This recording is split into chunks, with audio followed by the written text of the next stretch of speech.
বিসিবির এক press release কিংবা সংবাদ বিজ্ঞপ্তিকে কেন্দ্র করে জাতীয় ক্রীড়া পরিষদ বা এনএসসি তথা সরকার এবং বাংলাদেশ ক্রিকেট বোর্ড একদম মুখোমুখি অবস্থানে দাঁড়িয়ে গেছে। ঈদের আগেই মাঠের ক্রিকেটের বাইরের ক্রিকেট জমজমাট হয়ে গেছে, রীতিমতো জমজমাট। বাংলাদেশ জাতীয় ক্রীড়া পরিষদ বা ন্যাশনাল স্পোর্টস কাউন্সিল তামিম ইকবালরা যে অভিযোগ দিয়েছেন যে বিসিবির সবশেষ নির্বাচন সঠিক হয়নি বা অবৈধ হয়েছে, সেটার পক্ষে যদি রায় দেয়, অর্থাৎ বিসিবির সবশেষ নির্বাচনের প্রক্রিয়াকে অবৈধ ঘোষণা করে, আমিনুল ইসলাম বুলবুলের ক্রিকেট বোর্ডকে অবৈধ বলে কিংবা বোর্ড ভেঙে দেয়, আইসিসি বাংলাদেশ ক্রিকেটের ওপর নিষেধাজ্ঞা দেবে কিংবা দিতে পারে। আসলে কি সম্ভাবনা আছে? বিসিবির যে প্রেস রিলিজ, আইসিসির কর্মকাণ্ডে সবকিছু নিয়ে আলোচনা করবো। তার আগে কয়েকটা প্রশ্ন করি। আইসিসি স্পষ্ট করে বলে দিয়েছে তাদের গাইডলাইনে যে তৃতীয় কোনো পক্ষ ক্রিকেটের ওপর যদি হস্তক্ষেপ করে তাহলে আইসিসি তাদের নিয়ম কিংবা গভর্নেন্স অনুযায়ী ওই পার্টিকুলার ক্রিকেট বোর্ডের ওপর শাস্তিমূলক ব্যবস্থা নিতে পারে। এর আগে আসিফ নজরুল যখন বললেন বিশ্বকাপে খেলতে যাব না, এটা সরকারি সিদ্ধান্ত, তৃতীয় পক্ষের হস্তক্ষেপ ছিল, কিছু বলেছে আইসিসি? কিচ্ছু বলে নাই। ঠিক একইভাবে এই যে বাংলাদেশ বিশ্বকাপটা খেললো না, না খেলে আইসিসির সঙ্গে তাদের যে পেশাদার সম্পর্ক, সেটা আপনি কি মনে করেন? বিশ্বকাপ না খেলায় আইসিসি খুব খুশি হয়েছে, বাংলাদেশকে কোলে নিয়ে নাচতেছে, এবং বাংলাদেশ ক্রিকেট বোর্ডের বর্তমান যে কমিটি আছে, আইসিসি একদম মনে প্রাণে চায় তারাই টিকে থাকুক বিশ্বকাপ না খেলে, আইসিসিকে বিব্রত করার পরেও। কি মনে হয় আপনার? আইসিসির সভাপতি জয় শাহ তিনি নিজে কি মনে করেন? তিনি কি মনে করেন যে বাংলাদেশ যে বিশ্বকাপটা খেললো না, এটা সঠিক কাজ হয়েছে এবং বাংলাদেশ ক্রিকেট বোর্ড সঠিক কাজ করেছে? এবং এরপরে বাংলাদেশ ক্রিকেট বোর্ডের বর্তমান কমিটি, আমিনুল ইসলাম বুলবুলের নেতৃত্বাধীন কমিটি যত যাই কাজ করুক, জয় শাহ বা আইসিসি খুব করে সাপোর্ট দিয়ে দেবে, কেননা ওই যে বাংলাদেশ তো বিশ্বকাপ খেলা নাই, জয় শাহ খুব খুশি হয়েছে। মনে হয় আপনার? যতবার এই ইস্যুতে আলোচনা হয়েছে ততবার আমি বলেছি আইসিসি কিচ্ছু করবে না, এটা আমার মনে হয়। ন্যাশনাল স্পোর্টস কাউন্সিল যদি ঘোষণা দেয় বিসিবির সবশেষ নির্বাচন অবৈধ ছিল, ভোটিং প্রক্রিয়া অবৈধ ছিল, কাউন্সিলরশিপ কিংবা ভোটারদের নিয়ে যে বিভিন্ন রকম নয়-ছয় করা হয়েছে সেগুলো অবৈধ ছিল, বোর্ড ভেঙে দেওয়া হলো, আইসিসি কিচ্ছু করবে না। আমি যতগুলো আলোচনা করেছি প্রত্যেকটা আলোচনাতে এই জায়গায় বলেছি যে আমার এটা মনে হয় আইসিসি কিচ্ছু করবে না। কেননা বর্তমান ক্রিকেট বোর্ড আইসিসির সঙ্গে সম্পর্কটাকে সেই জায়গায় নিয়ে গিয়েছে, বিশ্বকাপ না খেলে, সরকারের সিদ্ধান্ত মেনে বিশ্বকাপ না খেলে, এবং সর্বোপরি বিশ্বকাপ না খেলে আইসিসিকে একটা বিব্রতকর অবস্থানে ফেলে, এবং সেটা পাকিস্তানের বুদ্ধিতে কিংবা পাকিস্তানের প্ররোচনায় কিংবা পাকিস্তানের সাথে মিলে, what ever it is, ICC এই বিষয়গুলো মনে রাখবে বলেই আমার মনে হয় আপনি হইলেও মনে রাখতেন যদি আইসিসির জায়গায় আপনি থাকতেন।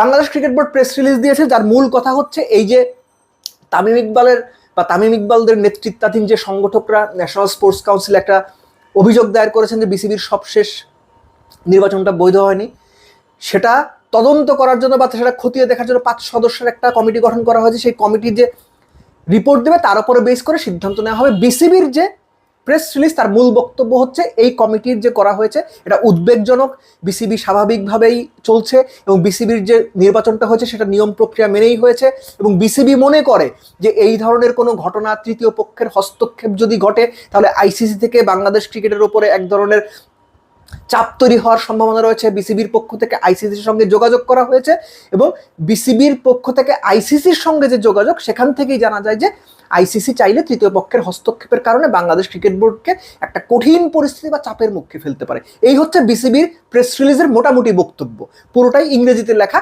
আমি মোটামুটি সহজ করে বলার চেষ্টা করলাম যাতে আপনারা খুব সহজে বুঝতে পারেন কি বলা হয়েছে। জিনিসটা হচ্ছে ন্যাশনাল স্পোর্টস কাউন্সিল বা জাতীয় ক্রীড়া পরিষদ সরকারের পার্ট। ন্যাশনাল স্পোর্টস কাউন্সিল কখনোই সরকারের চাওয়ার বাইরে কোনো কিছু করে বলে আমি মনে করতে পারি না, এইবারও তার ব্যতিক্রম হবে সেটা আমি বিশ্বাসও করি না। ন্যাশনাল স্পোর্টস কাউন্সিল যখন কমিটি গঠন করেছে তখন সেই কমিটিকে কাউন্টার দেওয়ার জন্য বাংলাদেশ ক্রিকেট বোর্ড অগ্রিম একটা প্রেস রিলিজ দিয়ে ন্যাশনাল স্পোর্টস কাউন্সিলকে একটা চাপ দেওয়ার চেষ্টা করলো। আইসিসির কথা বললো, হ্যাঁ আইসিসি চাপ দিতে পারে যদি তৃতীয় পক্ষের হস্তক্ষেপ হয়। ভাই আপনারা ভুলে যাচ্ছেন কেন? আগেই বলতেছিলাম আমি, আসিফ নজরুল নিজে দ্বারাই বলছে যে বিশ্বকাপ খেলতে যাবো না, এটা সরকারি সিদ্ধান্ত। তখন তো কিছু হয় নাই, তাহলে এখন কেন হবে? আপনার কেন চিন্তা করেন আইসিসি তখন কিছু বললো না এখন এসে বলবে? আমার সেটা মনে হয় না। ঠিক একইভাবে আইসিসি এমন একটা সংগঠন, এমন একটা দুর্বল সংগঠন যারা বিভিন্ন রকম কান কথা শুনে চলে। বাংলাদেশের বর্তমান ক্রিকেট বোর্ডের বাইরে যারা আছেন তারা যদি আইসিসির সঙ্গে কথা বলে আইসিসিকে কনভিন্স করে ফেলতে পারে যে এই হয়েছে, এই ইলেকশন নিয়ে নয় ছয় হয়েছে, কাউন্সিলরশিপ নিয়ে নয় ছয় হয়েছে, নানান রকম ঝামেলা হয়েছে, তোমরা কিছু বলো না, আমার বিশ্বাস আইসিসি কিছু বলবে না। আমার বিশ্বাস আইসিসি কিছু বলবে। আইসিসি ওইরকম একটা সংগঠন, মায় খাই পোলায় বেচে এরকম টাইপ, বা মায় বানায় পোলায় বেচে এরকম টাইপ সংগঠন হচ্ছে আইসিসি। এনিওয়েজ, এই যে সরকার কিংবা এনএসসির মুখোমুখি দাঁড়িয়ে গেল বাংলাদেশ ক্রিকেট বোর্ড, এটা কি ভালো হলো? প্রেস রিলিজে বলা হয়েছে তারা বা ক্রিকেট বোর্ডের পক্ষ থেকে এনএসসির সঙ্গে আলোচনা করতে আগ্রহী, বসে কথাবার্তা বলতে পারে। দ্যাটস ফাইন, কথাবার্তা তারা বলতেই পারে। কোথায় সমস্যা ছিল, কোথায় সমস্যা তারা মনে করছে বিসিবির দিক থেকে ব্যাখ্যাটা কি, তারা বসে সেটা করতেই পারে। কিন্তু প্রেস রিলিজ দেওয়ার ফলে যেটা হয়েছে, ব্যাপারটা পাবলিক হয়েছে। আমি জেনেছি, আমার মতো আরো শত শত মানুষ জেনেছে, শত শত সাংবাদিক জেনেছে, হাজার হাজার মানুষ সেই লেখাগুলো পড়েছে। আমার এই যে কথাবার্তা সেটাও হয়তো 2-4-10 জন মানুষ শুনবে। তাতে কি হয়েছে? সরকার তার অবস্থান কিংবা এনএসসি তার যে অবস্থান সেটার বিপরীতে বাংলাদেশ ক্রিকেট বোর্ড দাঁড়িয়ে গেছে। এখন আপনি চিন্তা করেন, এনএসসি কিংবা বাংলাদেশ সরকার তাদের মুখোমুখি অবস্থানে কেউ যদি দাঁড়ায়, তাদেরকে চ্যালেঞ্জ করে, সরকার সেটা মেনে নেবে? এনএসসি সেটা মেনে নেবে? বা এনএসসি সেটাকে খুব তোয়াজ করে চলবে, এটা আপনার বিশ্বাস হয়? আপনি হলে করতেন? বাংলাদেশের সংস্কৃতি সেটা বলে? বাংলাদেশের রাজনৈতিক ক্রীড়া সংস্কৃতি সেটা বলে? আমার তো সেটা মনে হয় না। এর জন্য শুরুতে এই প্রশ্নগুলো আমি করেছিলাম যে আগে যখন বলা হলো সরকারি হস্তক্ষেপে বিশ্বকাপ আমরা খেলতে যাচ্ছি না, তখন আইসিসি কিছু বলে নাই।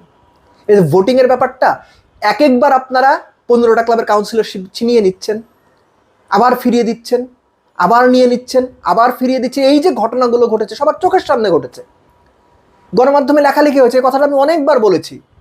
এগুলো খুব স্বাভাবিকভাবে হয় নাই। যখন ফারুক আহমেদকে সরিয়ে দেওয়া হলো, আমিনুল ইসলাম বুলবুল যখন চলে আসলেন, তখনও কি সরকারি হস্তক্ষেপ ছিল না? সরকার যে কাউন্সিলরশিপ বা এনএসসি থেকে যে কাউন্সিলরশিপ দেওয়া হয় সেগুলো তুলে নেওয়ার পর আরেকজন কাউন্সিলরশিপ দিয়ে ডিরেক্টর বানানো হলো, পরবর্তীতে প্রেসিডেন্ট বানানো হলো, সরকারি হস্তক্ষেপ ছিল না? তৃতীয় পক্ষের হস্তক্ষেপ ছিল না? ছিল তো। তখন তো আইসিসি কিছু বলে নাই, এখন কেন বলবে? কোন লজিকে বলবে? এবং এই বোর্ডের সঙ্গে আইসিসির সম্পর্ক যদি খুব ভালো হইতো, বা এখনকার বোর্ডে যারা আছেন তারা যদি আইসিসির সঙ্গে সম্পর্কটাকে রীতিমতো বন্ধুত্বের পর্যায়ে রাখতে পারতেন, তাহলে হয়তো একটা সম্ভাবনা ছিল আইসিসির দিক থেকে কিছুটা হলো বাধা আসবে, আইসিসি কিছুটা হলো বাংলাদেশকে চাপ দেবে।